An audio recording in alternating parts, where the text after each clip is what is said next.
No coração da floresta, longe dos olhares curiosos da civilização, existia uma vila chamada Selva Branca. Esse lugar, envolto em mistério e medo, era evitado por todos. Diziam que uma maldição habitava a floresta ao redor.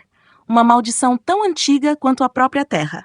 Era uma noite fria e escura, quando Ana decidiu aventurar-se pela trilha que levava à Selva Branca. Jovem e curiosa, Ana tinha ouvido histórias sobre a vila desde criança. Sua avó sempre a advertia para nunca se aproximar daquele lugar, mas a curiosidade foi mais forte.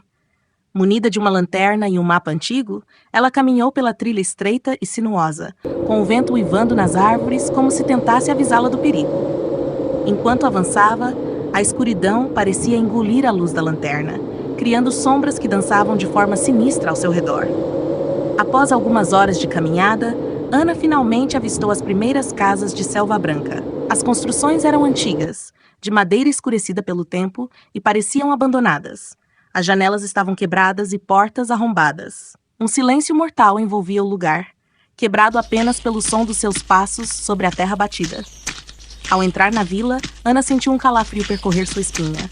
A atmosfera estava pesada, quase palpável. Continuou a caminhar, atraída por uma grande construção no centro da vila, que parecia ser a igreja. A porta rangia ao abrir, revelando um interior escuro e sombrio, iluminado apenas pela luz trêmula da lanterna. Lá dentro, Ana encontrou antigos bancos de madeira, um altar empoeirado e, pendurado na parede, um crucifixo coberto de teias de aranha. Ao se aproximar do altar, notou um livro velho, com capa de couro, repousando sobre ele. A capa estava desgastada, e as letras quase ilegíveis. Movida pela curiosidade, Ana abriu o livro, revelando páginas repletas de escritos em uma língua que ela não reconhecia. De repente, um sussurro ecoou pela igreja, fazendo-a saltar de susto. Virou-se rapidamente, mas não viu ninguém. O sussurro, porém, continuava, como se várias vozes estivessem falando ao mesmo tempo. Com o coração acelerado, Ana decidiu sair da igreja, mas ao tentar abrir a porta percebeu que estava trancada. O pânico começou a tomar conta dela quando as velas no altar se acenderam sozinhas, revelando uma figura encapuzada ao fundo da igreja. A figura se aproximou lentamente e Ana tentou se mover, mas parecia paralisada pelo medo. A figura levantou o capuz, revelando um rosto pálido e olhos vazios, sem vida. Quando estava a poucos passos de Ana, estendeu uma mão ossuda e tocou seu ombro, fazendo-a sentir uma dor excruciante que a fez gritar. De repente, Ana acordou no chão da igreja, sozinha. Tudo parecia um pesadelo, mas a dor em seu ombro era real. Com esforço, levantou-se e conseguiu abrir a porta da igreja. Correu para fora, ofegante, mas a vila agora parecia diferente. As casas não estavam mais em ruínas, e havia pessoas caminhando pelas ruas. Elas a olhavam com olhos tristes e vazios, como se soubessem de algo que ela ainda não compreendia. Desesperada para sair dali, Ana correu pela trilha de volta à floresta. Porém, quanto mais corria, mais a trilha parecia se estender, como se a própria floresta estivesse conspirando contra ela. Após o que pareceram horas, Ana encontrou uma clareira e parou para recuperar o fôlego. Foi então que ouviu passos atrás dela. Virando-se, viu a mesma figura encapuzada da igreja. Desta vez, porém, a figura não estava sozinha. Ao seu lado, havia várias outras figuras, todas com os mesmos olhos vazios e rostos pálidos.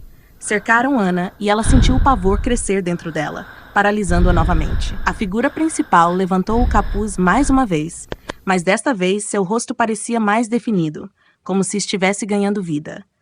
Ela falou com uma voz que parecia vir de todos os lugares ao mesmo tempo. Você não deveria ter vindo aqui. Agora, você faz parte da maldição. Com essas palavras, Ana sentiu seu corpo ficar pesado e caiu de joelhos. As figuras começaram a se aproximar, e tudo que ela podia fazer era gritar, enquanto a escuridão a envolvia.